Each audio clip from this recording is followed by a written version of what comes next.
Hello and welcome to The Free Bin, a podcast of the Toledo, Oregon Public Library. My name is Sophia. My name is Harrison. And I'm Cindy. And we're here to talk about good news. Last week was kind of ended up being Sad Fact Next Friday. So we're having Good News Saturday. happy Sat. Yeah, Yeah. it's Happy Good News News Saturday. Happy Saturday. Ton feliz. News that brings us joy. Mm-hmm. Yes, exactly. Okay. So, but first, before we talk about all the things that bring us joy, we're going to talk about breaking news. This brings us joy too. Yes. Yeah. Woohoo. So later today, we're having an adult craft, actually, shortly. Yes. At 2 p.m. Yes. It's currently not 2 p.m., but I gotta get ready for that. So we're doing a cross-stitch kit. We had a bit of a hiccup. Kerfuffle. I messed up. I'm not ready to say I messed up. But he redeemed himself. Yeah, exactly. So it all worked out, and then I think we can repeat this in the future with the cross-stitch stuff that comes in next week. Yeah. So today we're doing beginners cross-stitch kits. We're going to learn together. It's going to be great. And then on March 21st from 4 p.m. to 6 p.m., we're doing speed puzzles. Right. So we have enough for, I can't remember the amount of teams. 5 teams of 2 to 4 people for kids, 10 teams of 2 to 4 people for adults, and then 5 teams of 2 to 4 people for the teens. And then each age group has their own size puzzle. So kids will have 100 pieces, teens will have 300 pieces, and then adults will have 500 pieces. So we have 2 hours to complete as many of the pieces of the puzzle as possible. And then whoever gets the furthest wins. If you put it all together, that's great. I have prizes planned. It's going to be great. So sign up in the library. And then on March 26th from 2 p.m. to 4 p.m., we're having a Mario Kart tournament for kids and teens during spring break. So sign up in the library. And then on March 28th from 2 p.m. to 3 p.m., this is an all ages family friendly event. We are making ice cream in a bag for Steam Saturday. Mm-hmm. That one seems to be very popular. Yeah. So yeah, that's it. That's what I got. Nice. Nice. Sounds like fun. Woohoo! Yeah. Okay. So today, before we get to that, we're trying a beverage, Yes. and we're continuing our mission to find a really delicious cream soda. Mm-hmm. And this one I'm pretty sure is going to be good. After the last few, we really need a win here. What did we drink last Saturday? It was Or something. Friday. It was very sweet. And it was really red. I don't remember. I don't remember. I blacked it out. I erased it from my mind. did too. Did we put it on the wall of The wall of bottles? the wall of bottles? I don't know if it's a wall of fame or a wall of shame. It's kind of both. Both. Infamy. Yeah. Okay. We'll put the what is the brand on this? It is Sprecher. Sprecher. Cream soda. Brew good things. Thank It's you. fire brewed craft soda. It's made with honey. Ooh, I smell it a already. Natural antioxidant. Okay. Honey. Is that a griffin? Is that a griffin rampant on the Yeah. cover? Yeah. Looks like Nice. Sprecher. Okay. Fire brewed. All right, here we go.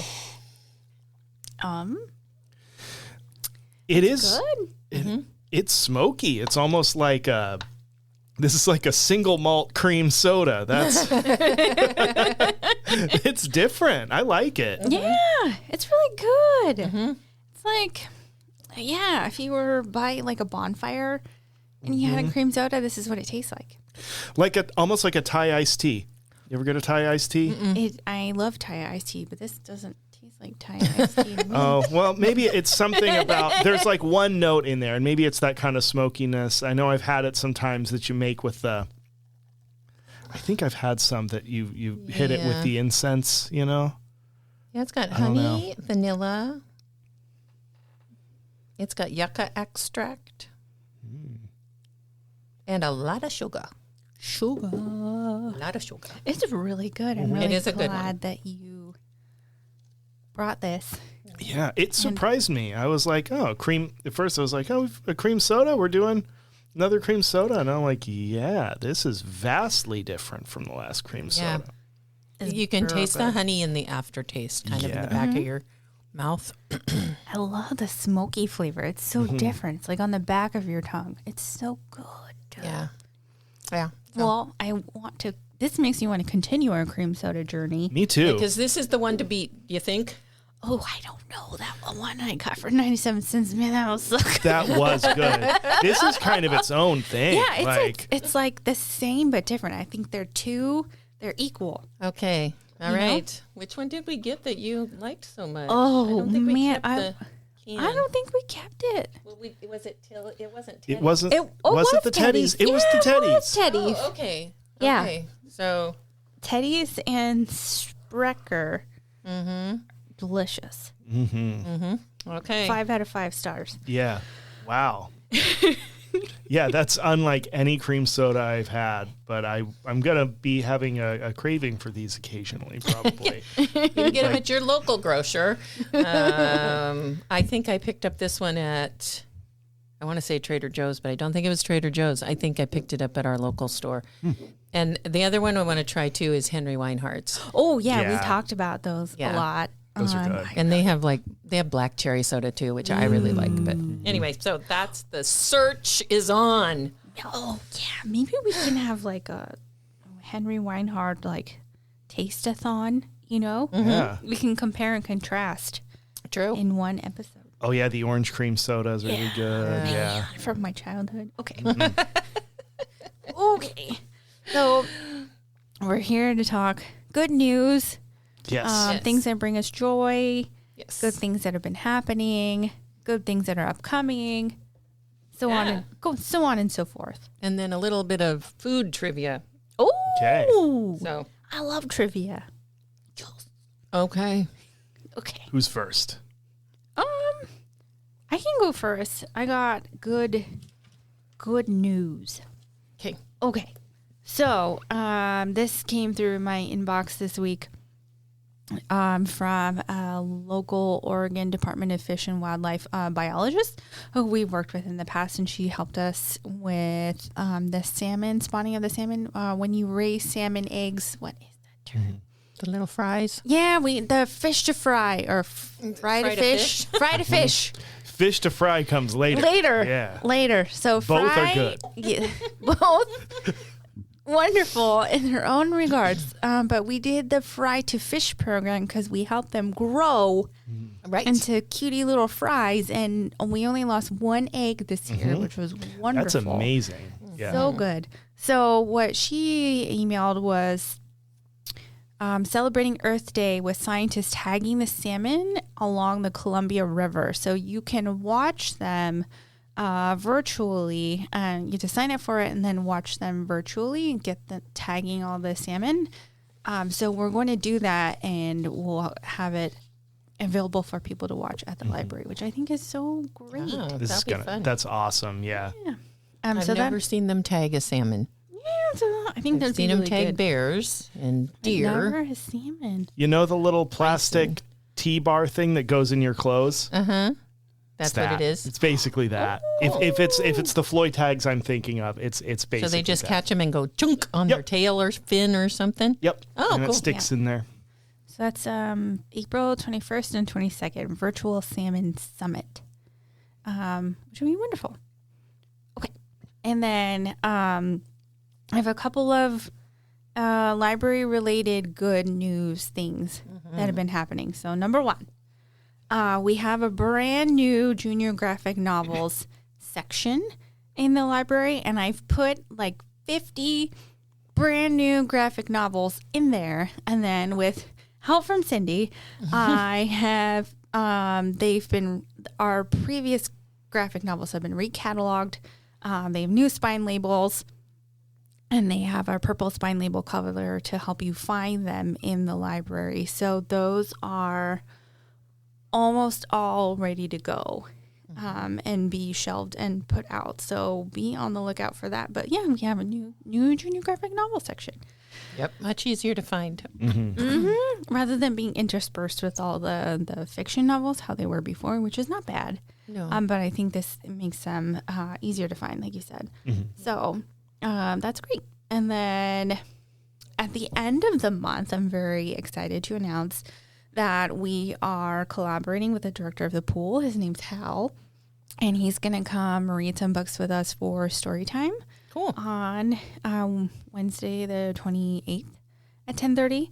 And the theme of that week is spring. So I think that would be fun.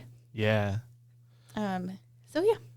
And then on the other day, I went to the elementary school as part of like an outreach event and for a love of reading night, which was really great. It was super fun to see kids that I see in the library, families that I see in the library, but then also meet new people and spread the good word of the library at the school. And then we raffled tickets to the aquarium, which was super fun. And that was great. And so I called the winners. They're hopefully coming this week. But so that's good news that we got going on. A lot of good stuff. Yeah, and a huge thank you to the aquarium for providing those tickets. Yeah. Yes. They're very generous, and it was cool to be able to send some people their way. Yeah. Because it's a cool place to go. Yeah. Woohoo. Yay. So I have a story that made me smile because I think it's kind of one of those things you hear about and you're like, oh. And it's from the UK. So you'll hear some references to England and the UK. So a woman whose new prosthetic leg was swept out to sea is over the moon after she found it 10 months later. It having been swept right back to the beach where she lost it. Nice. Which I think is great. So last April, 69-year-old Brenda Ogden lost her custom-made titanium blade-style prosthesis moments before a swim in the North Sea. She was posing for a picture with a swimming group that she was part of when a huge wave knocked them all down and took her titanium blade out to sea with it. Ogden had her leg amputated before the knee 5 years earlier following a horrific car crash. The now retired nurse revealed she waited for over a year to get the false leg and had only had the blade for a week before the disaster on the beach. 10 months later, 38-year-old Elizabeth Forbes was walking along a beach in Hornsea, East Yorkshire, looking for fossils. Something caught her eye. Not a fossil, but maybe a gas cylinder, she thought. I saw an unusual-looking strange shape from the corner of my eye when I was walking, Forbes said. I was curious about what it was, so I walked over, and there it was, trapped on top of some fallen rocks.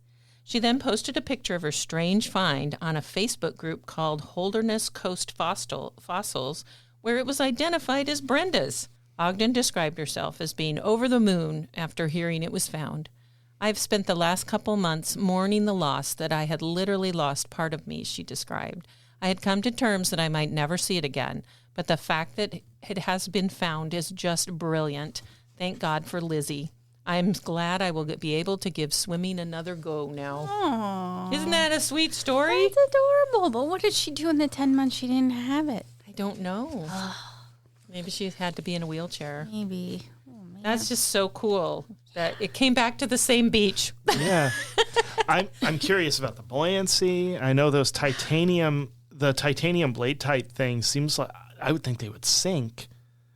But I don't know what the top thing the is. top, there were pictures with this story, which obviously don't work on a podcast.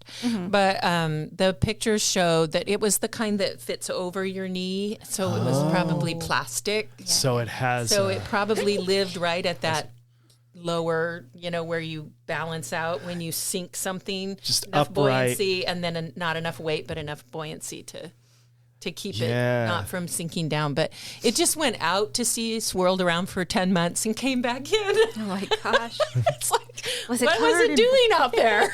Did it have barnacles? Oh, yeah. Well, it wasn't titanium, I don't believe, rusts. Oh, that's good. So I would imagine they would have to replace some of it, but they could probably fix it. Yeah. Yeah, for $2,000, prosthetics are so prosthetic. I can't say it now. So expensive. You know. Yeah. So Custom stuff. anyway, I thought that was fun. Cool. So you want to share yours, and then we'll do the food trivia really fast. Yes. Mine is, it's not exactly news. Well, I do have library news. I have added 23 games to Talibius out there, and I've got some more that occurred to me right after I walked a bunch over, and I was like, oh, no, I forgot this, and I forgot this, and I forgot this. So I've got like 20 more that I want to put on there. From the 70s, 80s, 90s, and today. Now streaming. Yeah. But speaking of streaming, I have been listening to a lot of funk this week while I work. Parliament Funkadelic, Zap, One Way, Cameo, Leon Haywood. Just I've been going back through the classics, and this has been bringing me lots of joy. I don't think you can be sad and listen to funk.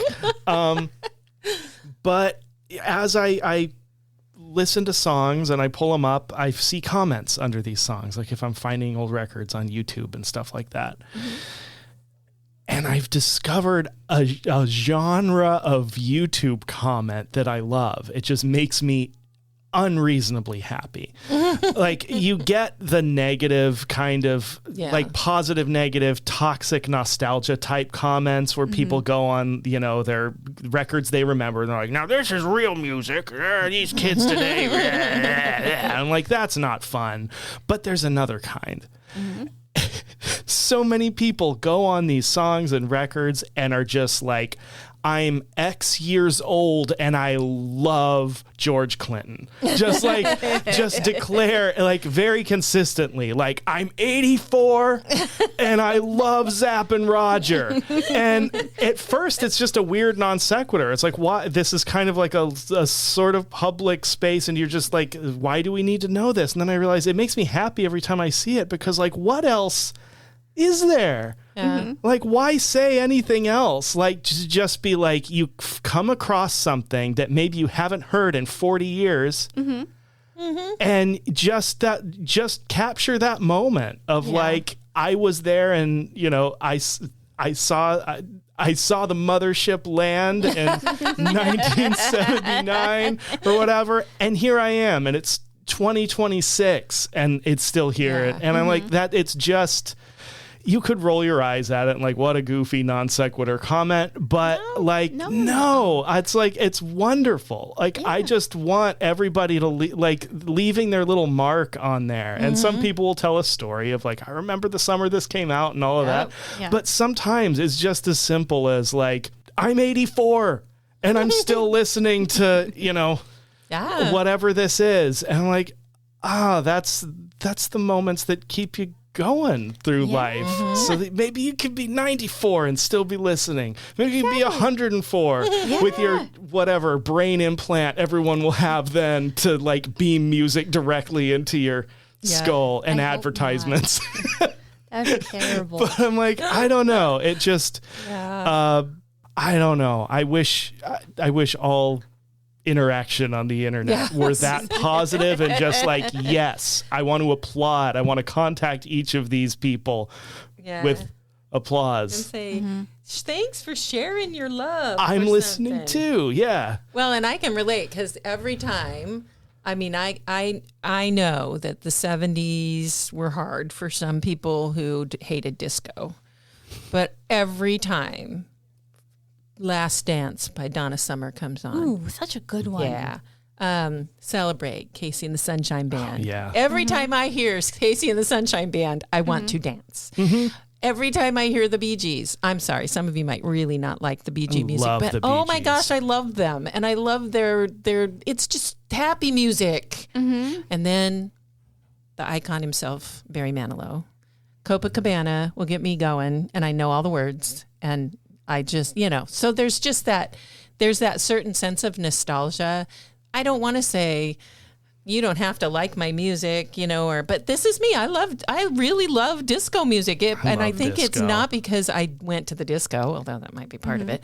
And I didn't really, but because it brings back 7th and 8th grade lunchtime dances at my middle school where the boys stood on one side and the girls stood on the other. It brings back that nostalgia and that fun time of being just enjoying the music with no analysis. Yeah. Just loving it. And I know there was that whole weird thing of like disco became popular and then like rock fans and like metal fans had to hate disco, and you have to tell everyone how much you hate disco. And it's just like, yeah. And then of course, years after the fact, like bands like White Zombie come along and just disco and rock and everything, just do it together, and it works great. You don't have to define yourself by the kinds of art you don't like. That's such a messed up thing people do. Just like, love the stuff you love. Yeah. And if there's something you don't love, I mean, maybe you just haven't heard the version that you like. Like, don't give up and just dismiss a whole sphere of art. Right. Exactly. Oh, yeah. That goes for like art too, like you see on your wall. I like a lot of different art. There's some I don't, but I like to think that art is supposed to evoke an emotion. And I really like modern art. And I'm not, I'm talking like the kind of wild stuff out there sometimes, but not the violent wild stuff that you can sometimes see.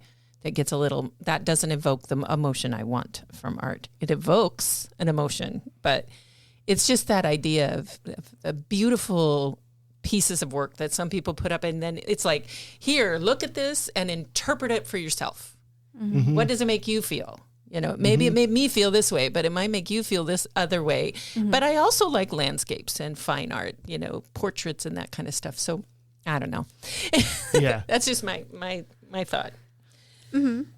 Anyway, well, thanks for sharing.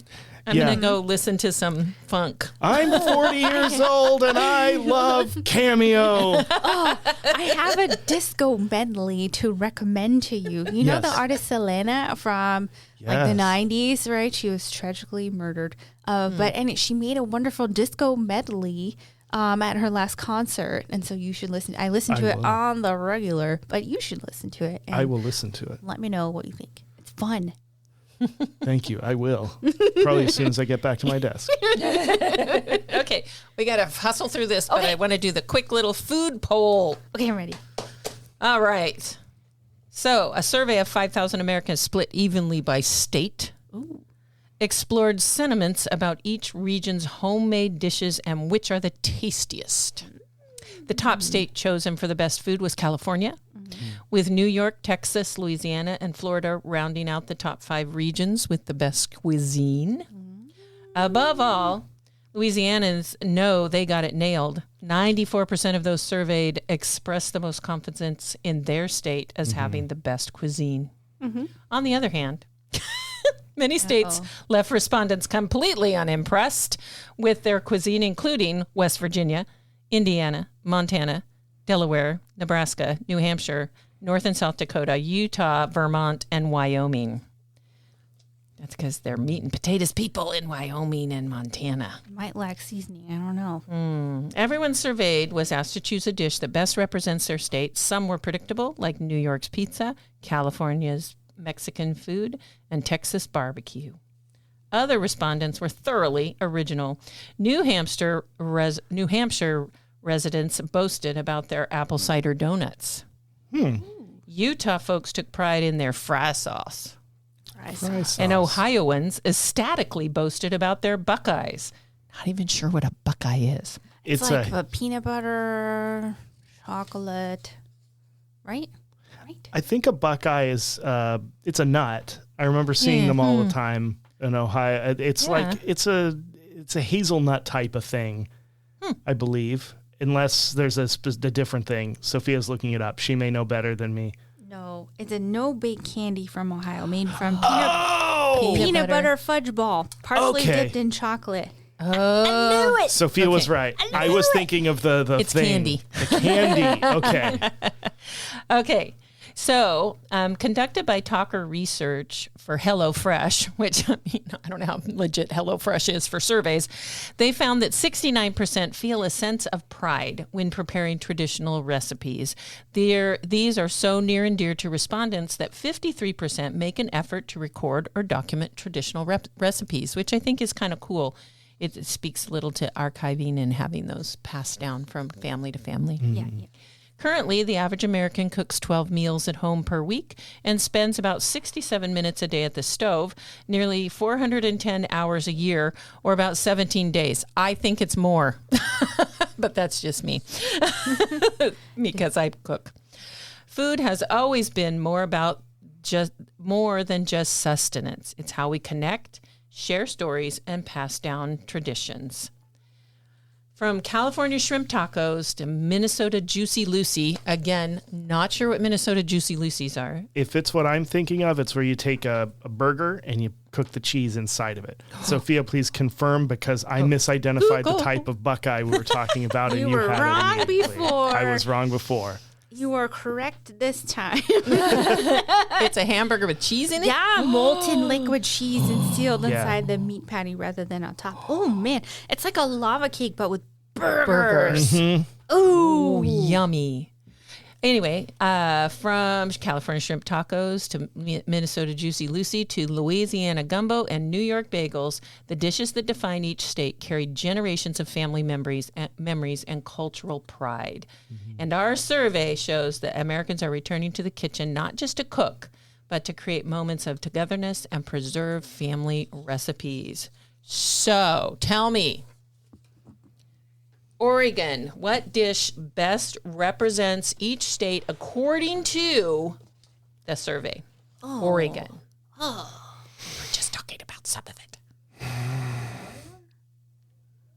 Oh, that's what first came to my mind, but I was like, does that come to mind for everybody? Salmon. Salmon. And Dungeness crab. Oh, yeah. That may be specific to right where we are, but Yeah, it's a big deal. It's a pretty big deal. It is. It's salmon and Marionberry pie. Ooh. Yes. Did you know out of Newport, they what is that? Fish procure millions of pounds of Dungeness crab every year. I know. Oh my gosh. I heard they used to throw crab to the crowd at parades back in the day. That's I awesome. don't know if that's true or not, but I heard like in decades past that they would just Toss it out the door. throwing out beads at Mardi Gras. Yeah. Sweet. Okay, Floridian. Yeah. What's your guess for Florida? Conch fritters, boiled peanuts. Granted, there's North Florida, and I feel like a lot of the interesting food stuff is going to be kind of Miami centered. Yeah. So I'm going to say not qualified to speak on Miami. Okay. So those are mine, though. I would say conch fritters, that's more of kind of a Keys thing, but that's like the most Floridian thing I can think of. Well, you are much more smart than these people, because that's a cool dish. They pick seafood. Seafood's not a dish, it's a type of food. What? Key lime pie and fresh orange juice, which I think Key is lime pie, yes. Yeah. Yeah, of course. And then Florida orange juice, biffed apparently. That one. Florida orange juice, yes. Okay.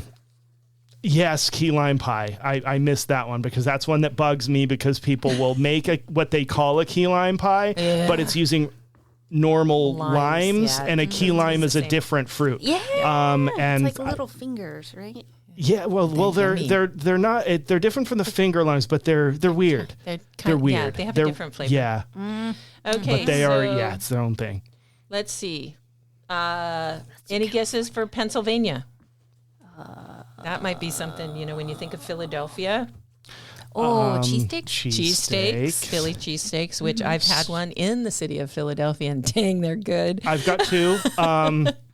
Scrapple and pepperoni roll. Oh. I'm going to guess. No. Unless they have pierogies.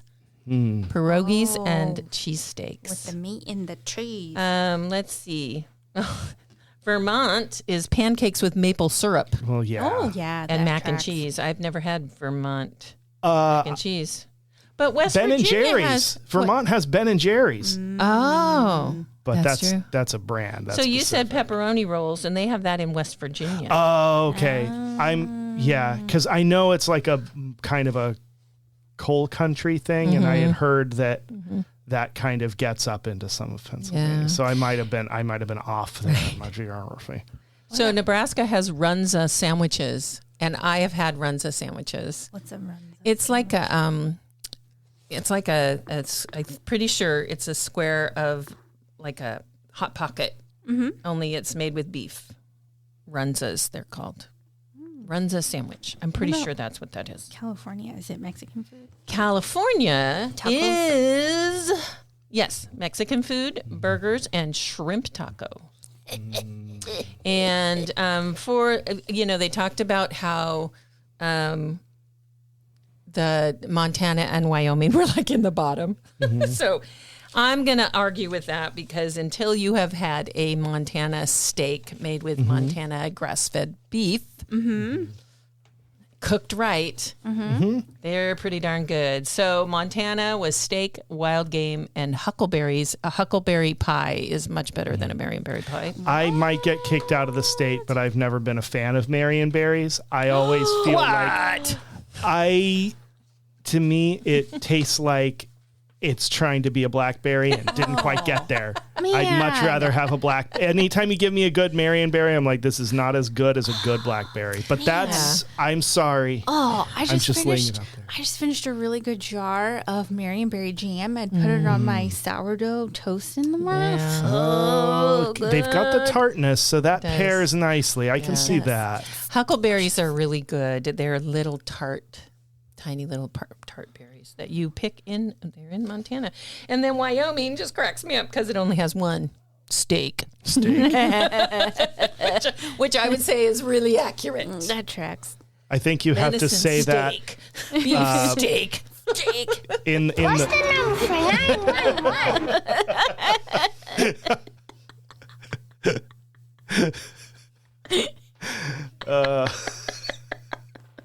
Okay. Sorry. I think we have to release Sophia to her program now. So let's say goodbye, shall we? All right. Bye, Sophia. Okay, see you. Bye. All right. See you, bye. Okay. All right, let's wrap this sucker Let's up, wrap man. it up. I finished my soda and I want another. Sorry. See you next time. See you next time. The Free Bin is a production of the Toledo Public Library, which is part of the Lincoln County Library District in beautiful Lincoln County, Oregon. Writing by Cindy Bilek, Sophia Kahn, and Harrison Baker. Original music by Harrison Baker. Editing by Harrison Baker and Sophia Kahn. The views and opinions expressed on this podcast are those of the speakers and do not necessarily reflect those of any organization they represent. Good night.